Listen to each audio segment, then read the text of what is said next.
Hello everyone! Did you ever wonder if it's possible to have hallucinations at will without using any substances? Apparently, the answer is yes. And it's called the Ganzfeld effect. Psychologists discovered that when you deprive the senses of stimuli, the brain will start making up things, which means hallucinate. But exactly how can we achieve this? A very easy way to do it is take a ping-pong ball, cut it in half, and cover your eyes. Go into a room with dim red light and listen to white noise. Does this work? I don't know. Let's find out together. I can try this so you don't have to in case something goes wrong. And by the way, don't try this at home. Taping ping-pong halves over our eyes is lame. This is for losers.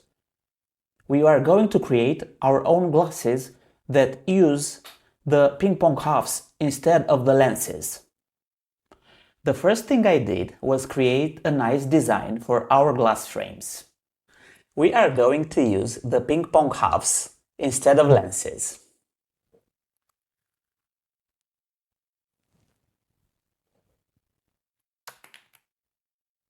After the design is ready, let's 3D print it.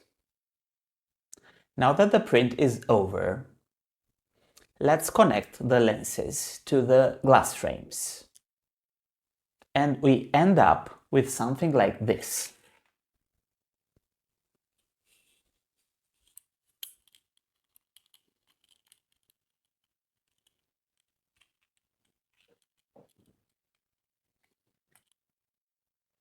By the way, if this video gets 30 subscribers, I will open source the glass frame plans so you can print them yourselves.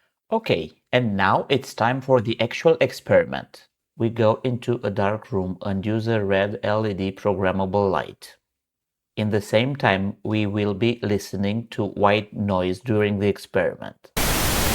And of course, we will be wearing the glasses all this time. See you soon. Hello guys, I'm back from the experiment. How was it, you ask? Well, let me tell you. At some point, I started seeing some shadows that definitely weren't there. Promising start. After a while, I started hearing some high-pitched noises. And at some point, I swear I saw a rabbit. Well, that was all, actually. There is something to it, but I think it's overrated. Maybe I should have stayed more than 20 minutes, but I swear that I almost fell asleep at some point. I may repeat it someday. It wasn't mind-blowing. Sorry guys, sorry to disappoint you. If you like honest reviews and experiments like this one, then subscribe.